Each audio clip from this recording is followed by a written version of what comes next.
જૈન તીર્થંકરની મૂર્તિ ખંડિત થવાનો મુદ્દો, પ્રતિમાના પુનઃસ્થાપનની માંગ સ્વીકાર બાદ પણ યથાવત જોવા મળી રહ્યું છે આંદોલન। જૈન સમાજના અગ્રણી દિનેશ શાહનું નિવેદન, અન્ય માંગણીઓ પૂર્ણ થયા પછી જ આંદોલન સમેટાશે।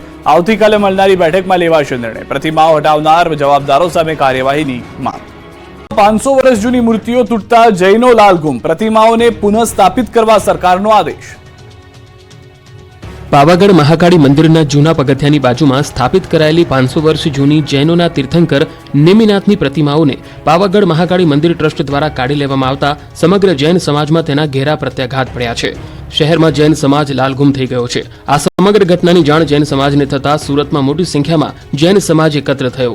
સુરત જિલ્લા કલેક્ટર કચેરીએ સમસ્ત જૈન સમાજના ગુરુ ભગવંતો દ્વારા ધરણા પ્રદર્શન યોજી વિરોધ કરાયો। મોટી સંખ્યામાં જૈન સમાજના લોકો અને મુનિઓએ મોરચો કાઢીને ઉગ્ર સૂત્રોચ્ચાર કરી વિરોધ પ્રદર્શન કર્યું હતું। મૂર્તિ ખંડિત કરનારા તત્વો વિરુદ્ધ કડક કાર્યવાહી અને તીર્થ સ્થળની સલામતી અને સુરક્ષા જાળવવાની માંગ કરાઈ હતી। જૈન સમુદાયને સંબોધતા જૈનાચાર્યએ પાવાગઢ મંદિર ટ્રસ્ટના ટ્રસ્ટી અશોક પંડ્યા સામે નારાજગી જાહેર કરી હતી। જૈન સમાજના અગ્રણીઓએ આવેદનપત્ર આપ્યું હતું। સુરત, વડોદરા, પંચમહાલ સહિત ઠેર ઠેર આવેદનપત્રો પણ અપાયા છે। સમગ્ર મામલે પાવાગઢ ખાતે મોટી સંખ્યામાં જૈન સમાજના લોકો પહોંચ્યા। પાવાગઢમાં પણ વિરોધ વધતા જિલ્લા પોલીસ વડા પણ પાવાગઢ ખાતે દોડી આવ્યા હતા। જૈન સમાજના અગ્રણીઓની રજૂઆત અંગે યોગ્ય કામગીરી માટે ખાતરી આપવામાં આવી। પાવાગઢ મંદિરના ટ્રસ્ટીઓનો દાવો છે કે મૂર્તિઓ કોઈ પૂજામાં ન હતી। વર્ષોથી પગથિયા પર મૂર્તિઓ હતી, તોડફોડ નથી કરાઈ, મૂર્તિ કાઢતા સમયે ખંડિત થઈ હોવાનો દાવો કર્યો। તો વડોદરા જૈન સમાજે જૈન મુનિની આગેવાનીમાં કલેક્ટરના ઘરે જઈ આવેદનપત્ર આપ્યું। સમગ્ર મામલે જૈન સમાજે કલેક્ટરના ઘર બહાર સૂત્રોચ્ચાર પણ કર્યા। જો કોઈ પગલાં નહીં લેવાય તો વડોદરાથી પાવાગઢ પગપાળા રેલી કાઢવાની ચીમકી સાથે જૈન સમાજે વિરોધ પ્રદર્શન કર્યું હતું। પાવાગઢમાં બનેલી ઘટનાની અસર હવે અમદાવાદમાં પડી। ઘટનાને પગલે જૈન સમાજમાં નારાજગી વ્યાપી। ધારાસભ્ય કાર્યાલય બહાર જૈન સમાજના લોકોના સૂત્રોચ્ચાર જોવા મળ્યા। જૈન સમાજનો વિરોધ વધતા સરકાર એક્શનમાં આવી અને મૂર્તિઓને ફરી સ્થાપિત કરવાનો આદેશ અપાયો। હર્ષ સંઘવીએ કહ્યું કે મૂર્તિઓ ફરી સ્થાપિત કરવા સરકારે સૂચના આપી છે। જે બાદ જૈન સમાજ, વહીવટીતંત્ર અને મંદિરના ટ્રસ્ટીઓની બેઠક મળી। બેઠકમાં જૈન સમાજની માંગણી સ્વીકારાતા હાલ પૂરતું સમાધાન થયું। પ્રતિમા જેમ હતી તેમ ફરી સ્થાપિત કરવાની માંગણી સ્વીકારવામાં આવી। મંદિર ટ્રસ્ટ દ્વારા માંગણી સ્વીકારાતા સમાધાન થયું હતું। 26 જિલ્લામાં તોફાની વરસાદની આગાહી છે। મહત્વના અને મોટા સમાચાર, ગાજવીજ સાથે મેઘરાજા કરશે બેટિંગ। 40 કિલોમીટરની ઝડપથી પવન ફૂંકાઈ શકે છે। પવન જોવા મળશે 40 કિલોમીટર પ્રતિ કલાકની ઝડપે। સૌરાષ્ટ્રના મોટાભાગના જિલ્લાઓમાં આગાહી છે। દક્ષિણ અને મધ્ય ગુજરાતના મોટાભાગના જિલ્લાઓમાં આગાહી કરવામાં આવી છે। કુલ 33 માંથી ગુજરાતના 26 જિલ્લાઓ કે જ્યાં આગળ ભારે પવન સાથે વરસાદ થશે। પવનની ગતિ જેવી તેવી નહીં, 40 કિલોમીટર પ્રતિ કલાકની હશે। એનો મતલબ સ્પષ્ટ છે કે ફરી એક વખત છાપરા ઉડી જાય તેવી પરિસ્થિતિ જોવા મળી શકે છે। આજ રાત સુધીમાં અનેક વિસ્તારમાં ભારે પવન સાથે વરસાદની આગાહી કરવામાં આવી છે। જાફરાબાદ દરિયા કિનારે પવન ફૂંકાયો। જાફરાબાદ દરિયામાં કરંટને કારણે ઊંચા મોજા પણ ઉછળ્યા હતા। ચોમાસાની શરૂઆતમાં જ દરિયામાં હળવો કરંટ પણ જોવા મળી રહ્યો છે। તો અનેક વિસ્તારોમાં તે પ્રમાણેની પરિસ્થિતિનું નિર્માણ થયું હોવાની જાણકારી છે। આપણે જણાવી દઈએ કે જાફરાબાદ, દ્વારકા સહિતના અનેક દરિયા કિનારાના ગુજરાતના એવા વિસ્તારો છે કે જ્યાં આગળ દરિયામાં કરંટ જોવા મળી રહ્યો છે। તમામ લોકોને વારંવાર એ જ અપીલ કરવામાં આવી રહી છે કે દરિયા કિનારે જતા પહેલા સાવચેત રહેવું। કેટલાક વિસ્તારોમાં પોલીસ બંદોબસ્ત પણ ગોઠવી દેવામાં આવ્યો હોવાની જાણકારી છે।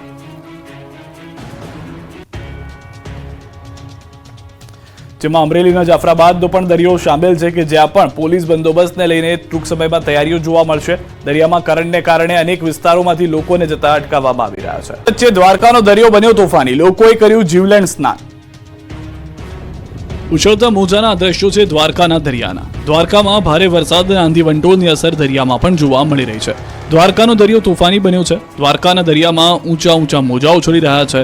દરિયો જોખમી બની ગયો છે। તેમ છતાં ભારે બફારાથી છુટકારો મેળવવા માટે મોટી સંખ્યામાં લોકો દરિયે નાહવા પહોંચી ગયા હતા। દરિયામાં યાત્રિકો જોખમી સ્નાન કરતા નજરે પડ્યા। એટલું જ નહીં, દરિયામાં અંદર પહોંચી કેટલાક લોકો જીવલેણ સેલ્ફી લેતા હતા। જાહેર ચેતવણીના બોર્ડને પણ અવગણી યાત્રિકો જોખમી કિનારે સેલ્ફી અને સ્નાનના મશગુલ જોવા મળ્યા। ત્યારે સવાલ એ છે કે તંત્ર કેમ આ રીતે લોકોને દરિયા કિનારે જવા દે છે? કોઈ દુર્ઘટના સર્જાય તો આખરે જવાબદાર કોણ રહેશે? ભૂક્કા કાઢી નાખે એવો વરસાદ પડશે। 28 થી વધુ જિલ્લાઓમાં આવશે ધોધમાર વરસાદ। સૌરાષ્ટ્ર અને દક્ષિણ ગુજરાતમાં ચોમાસું બરાબરનું જામી ગયું છે। અન્ય વિસ્તારોના લોકો હજુ ચોમાસાની રાહ જોઈ રહ્યા છે। હજુ ચોમાસું જોઈએ એવું રંગ પકડી નથી રહ્યું। ત્યારે ધરતીપુત્રોએ હવે વરસાદની બહુ દિવસ રાહ જોવી નહીં પડે, કેમ કે આગામી 7 દિવસમાં ચોમાસું આખા ગુજરાતને ધમરોળી નાખશે। 24 જૂન સુધી ગુજરાતમાં મેઘરાજા સટાસટી બોલાવશે. ભૂક્કા કાઢી નાખે એવો વરસાદ પડશે. હવામાન વિભાગે આગાહી કરી છે કે આગામી 7 દિવસ વરસાદનું જોર રહેશે. અમદાવાદમાં છૂટો છવાયો વરસાદ રહેશે. 20 જૂન આસપાસ દક્ષિણ ગુજરાતમાં વરસાદ પડશે. હાલ નવસારી સુધી ચોમાસું સીમિત છે. 20 જૂન આસપાસ બરોડા, સુરત સહિત અનેક જિલ્લાઓમાં વરસાદ પડશે. 20 ઇંચ સુધી વરસાદ પડી શકે છે. સૌરાષ્ટ્રમાં ખાબકી શકે છે 16 ઇંચ જેટલો વરસાદ. દક્ષિણ ગુજરાતમાં ભૂક્કા કાઢી શકે છે વરસાદ. 15 દિવસમાં બગડાટી બોલાવી શકે છે વરસાદ. સમાચાર અરબ સાગરથી મળી રહ્યા છે. હલચલના કારણે વરસાદની સંભાવના વધી ગઈ છે. વધુ સારા સમાચાર, અરબ સાગરમાં હિલચાલ ભારે થઈ ગઈ છે. વરસાદની શક્યતા છે. અરબ સાગરમાં 2 સાયક્લોનિક સર્ક્યુલેશન સક્રિય થઈ ગયા છે. સૌરાષ્ટ્ર કચ્છ નજીક સાયક્લોનિક સર્ક્યુલેશન, કેરળ નજીક પણ સર્જાયું છે સર્ક્યુલેશન. ગુજરાતમાં 20 અને 21 જૂને થઈ શકે છે ભારે વરસાદ. ગુજરાત સહિત 7 રાજ્યોમાં થશે સાયક્લોનિક સર્ક્યુલેશનની અસર. હાલમાં જે જાણકારી છે તે પ્રમાણે આ સર્ક્યુલેશનના કારણે 20 અને 21 જૂને ભારે વરસાદ થઈ શકે છે.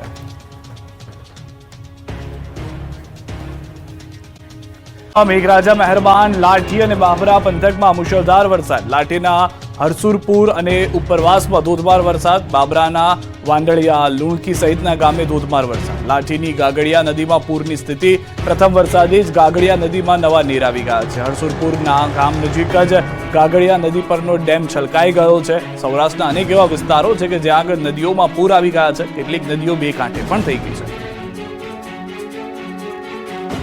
અમરેલીના બાબરા શહેરમાં બપોર બાદ વરસાદની દમદાર બેટિંગ જોવા મળી રહી છે. ધોધમાર વરસાદ પડતા અમરાપરા વિસ્તારમાં ભરાયા છે વરસાદી પાણી.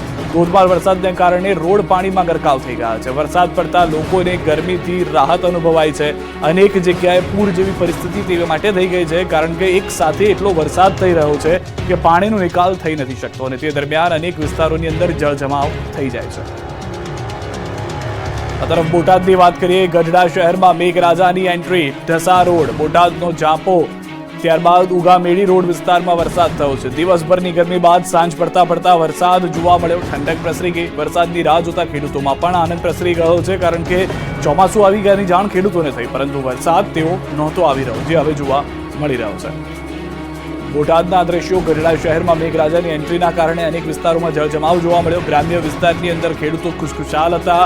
સૌથી વધારે મહત્વની વાત, વાવણી લાયક વરસાદથી ખેડૂતોમાં ખુશીની લાગણી જોવા મળી રહી છે. કેટલાક વિસ્તારો એવા છે કે જ્યાં આગળ ભારે પવન સાથે પણ વરસાદ થઈ રહ્યો છે. તો ભાવનગર જિલ્લામાં પણ સતત ત્રીજા દિવસે વરસાદી માહોલ. ગારિયાધારના ગ્રામ્ય વિસ્તારોમાં ધોધમાર વરસાદ.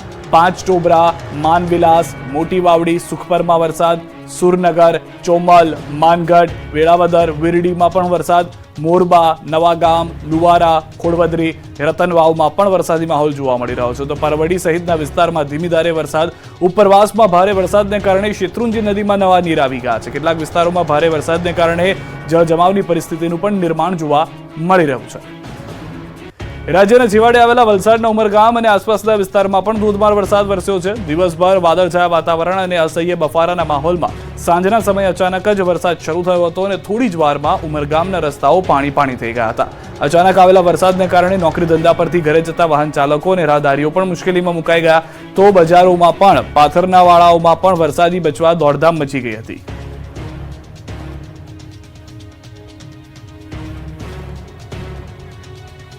તો દ્રશ્યો આપ જોઈ રહ્યા છો, જે રીતે દક્ષિણ ગુજરાત હોય, સૌરાષ્ટ્ર હોય, મધ્ય ગુજરાત, તમામ વિસ્તારની અંદર વરસાદ જોવા મળી રહ્યો છે. ઉમરગામ અને આસપાસના વિસ્તારમાં પણ તે પ્રમાણેની પરિસ્થિતિનું નિર્માણ થઈ ગયું છે. અનેક એવા વિસ્તારો છે કે જ્યાં આગળ ભારે વરસાદને કારણે જળજમાવની પરિસ્થિતિનું પણ નિર્માણ થઈ ગયેલું જોવા મળી રહ્યું છે.